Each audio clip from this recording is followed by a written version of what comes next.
Hey everyone, and welcome to today's video. So one of the things that you don't really want to have to think about, and hopefully you will never use but could be useful, especially if you track your car, you do spirited driving, is the thought of having one of these on hand.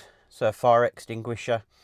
So it's something I thought about while I was in the Alps. Actually, if something happened, did I need to have one to hand or not? Obviously, seeing people out on track and actually what can happen, especially when you're modifying cars a lot, you're touching wiring, etc. Or just in general, things can go wrong. So it's not necessarily something you need on a road car as such, although it's something that wouldn't harm but could get in the way. So it's entirely up to you. But for me, because the R53 that I'm planning to build is going to be more of a track focused and spirited driving, I wanted to make sure I got one of these on hand. Now you can sort of just strap them in place. I've seen some Velcro type attachment and some generic sort of brackets, etc. you can attach in your car. But I came across a company called Racesafe, and they actually do brackets that sit in the footwell and actually stop the fire extinguisher from rolling about. And it's a nice solution that bolts in just underneath the seat at the front, so you can sort of easily grab it, put out whatever fire you need if there's something in the car or just on the outside, like in the engine bay, etc. You've got it to hand. Like I said, it's hopefully something that you won't ever have to use, but it's nice to have on hand. Obviously, always making sure that fire extinguisher is in date. So Racesafe actually do brackets for both the R53, the R56 and the F56. So I'm going to have two videos on the channel. So if you've joined this one and you're looking for the F56 one or vice versa, there will be a video on my channel for fitting to both cars. So what we'll do, we'll jump into the installation process now, as well as what's in the box. Okay, so what's in the box? So if you look, we've got the fire extinguisher. You can order on the website whether it's a chrome or a red one, whatever you want to match your car. That's personal preference. You can also have smaller or larger ones as well, so you've got the choice. Then you've got the actual bracket itself. So you can see it's got a little RS logo in it, and it's got the fire extinguisher bracket on. So this isn't normally attached in the box. So what I've done, you get a nut and a bolt and a washer, and you just put literally the nut through the bolt through the bottom and tighten up that nut on top and hold it in place. Now I've left it loose, so I've got that ability to slide the fire extinguisher left and right. Once it's in the right place in the car, I'll tighten those up while it's in there. And the only reason I'm doing that is because obviously for my car, it's a road car. So I want the ability for a passenger to be able to easily get in and out and not have the fire extinguisher in the way. So I want to tuck it in to the front of the seat as much as possible and actually shift it across. And this bracket gives you that ability to have that adjustment so that I can actually make sure the fire extinguisher is towards the center console.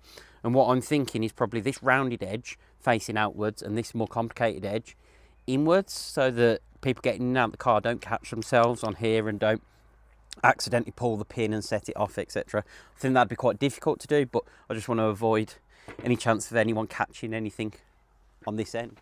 Okay, so let's show you how to attach the bracket and the holder for the extinguisher. Okay, so you can have your bracket. You want the RS facing upwards, and then you have your fire extinguisher bracket. So you decide which orientation you want it, so where you want. So this red end is where all the gubbins on the fire extinguisher goes. So I want it roughly in the middle. So what I'm going to do, put these from underneath. One.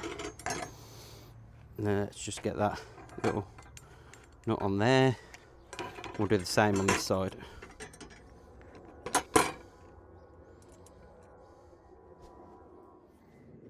Okay, so all you do, put your Allen key in that bottom end and then tighten it with your 8mm socket. Same with this end, Allen key in. That's nice and tight. Now the install process itself is going to be really simple. It's literally unbolting the front two bolts in the seat, lifting it up slightly to put this in, and then bolting through. So we'll show you that on the car now. Okay, so when it comes to the install on the F56, I think we've got a lot more room than the R53. So we're going to get a Torx bit to just take that bolt and that bolt out. and then we'll get the bracket in. Okay, so we need a T50, and we're going to undo this front bolt here.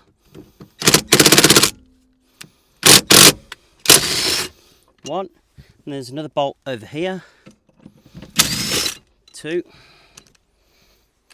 Okay, so now we've got those two bolts out, there should be enough wiggle room in the seat to be able to slot that underneath. So you're putting it in between the carpet and the seat. So that's one in. Let's do this side.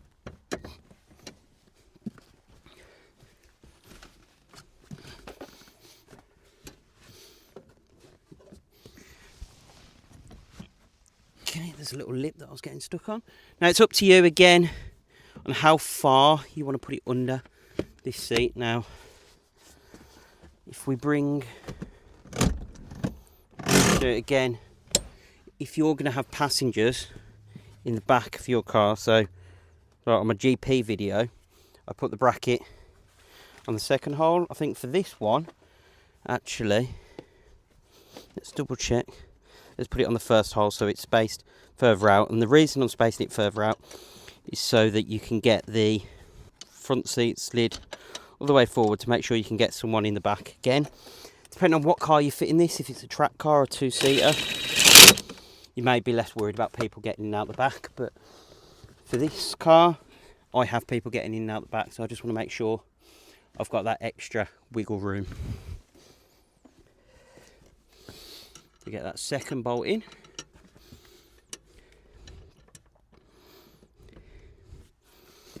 Remember, do it by hand first so you don't cross thread, and then with a tool after. Nice and solid again. Then if we slip fire extinguisher in, perfect, and we'll show you that now. Okay, so if we show you on the F56, you can see it's tucked away nicely under there. Now, can someone still get in the back with it there? So the seat does hit it, and that's on the furthest hole out, so you can see there it's pushing up and over. But technically, there is flex in the bracket that you could get someone in the back. And there it is. Yeah, so you can see under there, you've got plenty of clearance for this extending. The seat goes backwards and forwards.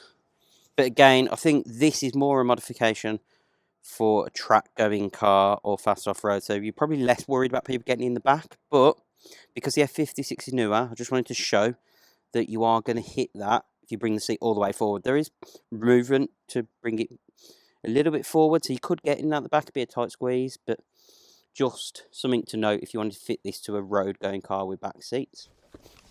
Okay, so from a driver's point of view, again, if you're driving on track, fire, easily within reach. Brought my shoulders off the seat a little bit, but actually you can get hold of that nice and easily. Obviously, if you've got a fire, your first thought needs to be get your harnesses and get out the car, but you have that ability. It's well within reach of the driver, which is really useful. That's exactly what you want from something like this, to be able to get to it.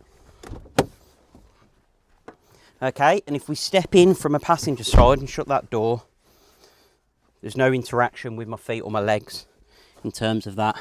It's not in the way. Again, you could get it in and out.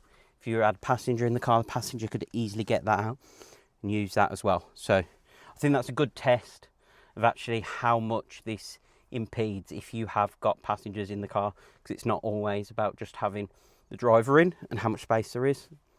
So if you found today's video useful, please hit that thumbs up button to like the video, subscribe and hit the notification bell so you get alerts every time we upload new content, whether it's for the R53, F56 or R56 platforms as well. Thanks for watching, and we'll see you in the next video.